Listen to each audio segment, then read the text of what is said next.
चार संगनी। एक आत्मबोध कथा।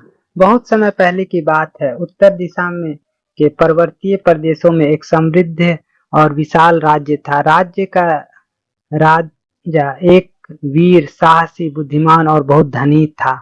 उसका नाम था समर सिंह। राजा की प्रसिद्धि दूर दूर तक फैली हुई थी।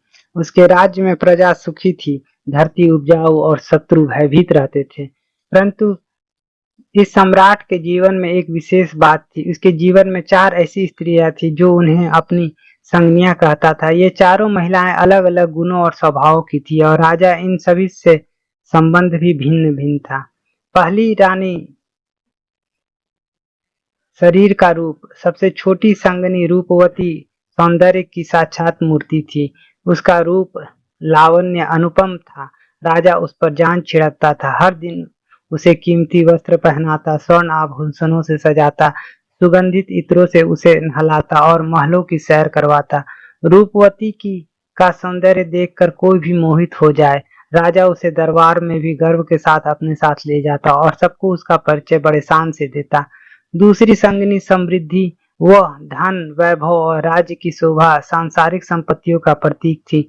राजा को उससे बहुत प्रेम था। वह दिन रात सोचता कि कैसे अपने राज्य को और समृद्ध बनाया जाए, कैसे महलों को और सुंदर बनाया जाए, कैसे व्यापार और कोष को बढ़ाया जाए। वह हर नई वस्तु, नए वस्त्र, महंगे अस्त्र शस्त्र खरीदने में आनंद महसूस करता था।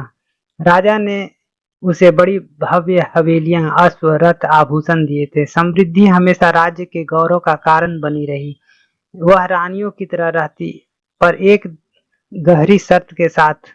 वह केवल तब तक साथ रहती जब तक राज्य और जीवन सुरक्षित था। तीसरी संगनी सहयोगी योगिनी स्नेहा। वह राज्य की सबसे पुरानी साथी थी। राजा की सबसे पुरानी साथी थी। जब राजा युद्ध में घायल होता या मन से उदास होता या किसी गहरी समस्या में उलझ जाता तो स्नेहा ही उसे ढाढ़स देती, उसे मार्ग दिखाती और साहस देती। स्नेहा हर स्थिति में राजा के साथ खड़ी रहती। उसने कई बार राजा की योजनाओं को सफल बनाया, कठिनाइयों में सलाह दी, संकटों में सहारा बनी। राजा जानता था कि स्नेहा उस पर निस्वार्थ प्रेम करती है, परंतु वह उसे मित्र से अधिक कुछ नहीं समझता था।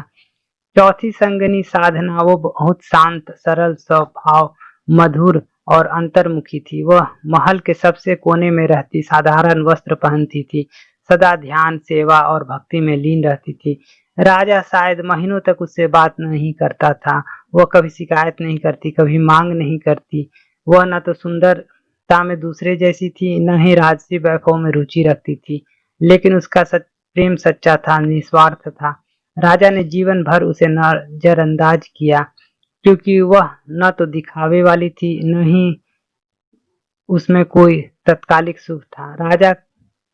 एक दिन राजा आखेट के लिए वन में गया। वहां किसी विषैले कीट ने उसे डंक मार दिया। धीरे धीरे उसका शरीर दुबला होने लगा। राज्य के श्रेष्ठ वैद्य बुलाए गए, तांत्रिक आए, मंत्र तंत्र किए, पर राजा की हालत बिगड़ती ही चली गई।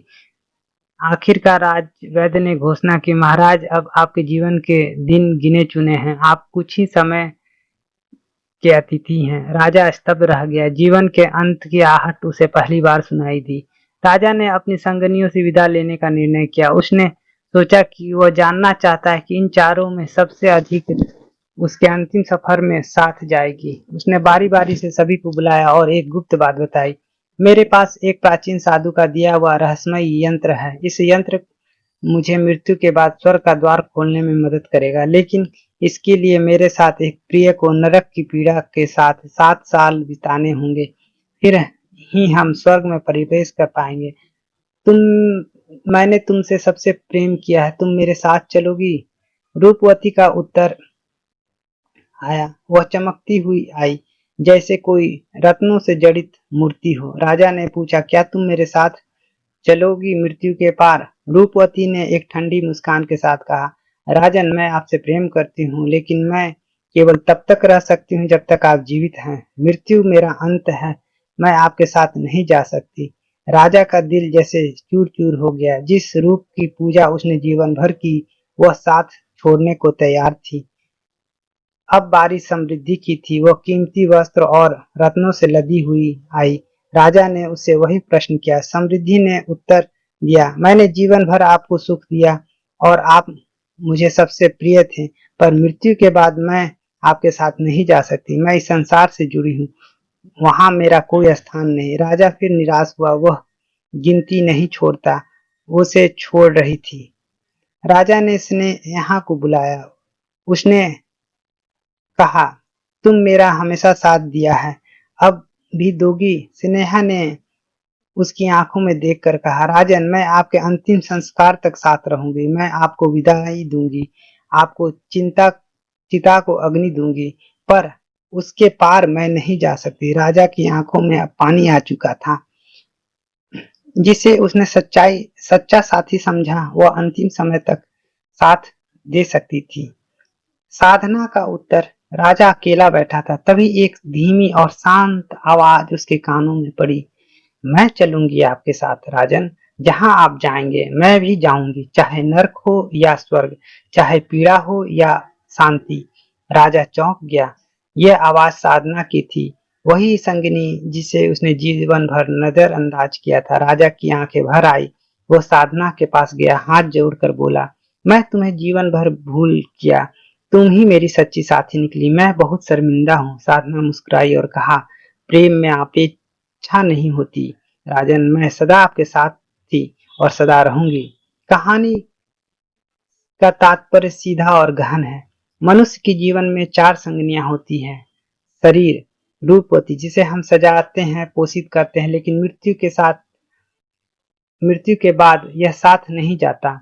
समृद्धि, धन संपत्ति, जिसको पाने में हम जीवन भर लगे रहते हैं, वह भी मृत्यु के पार कुछ नहीं कर सकता। स्नेह, रिश्ते, परिवार, मित्र, ये हमें अंतिम समय तक सहारा देते हैं पर अंततः छोड़कर जाते हैं। साधना, कर्म और आत्मा, जिसे हम सबसे कम महत्व देते हैं, वही मृत्यु के बाद भी हमारे साथ जाती है। जीवन में सभी चीजों का महत्व है, शरीर का, धन का, रिश्तों का, परंतु सबसे अधिक महत्व है अपने कर्म, आत्मिक शुद्धता, सच्चे प्रेम का।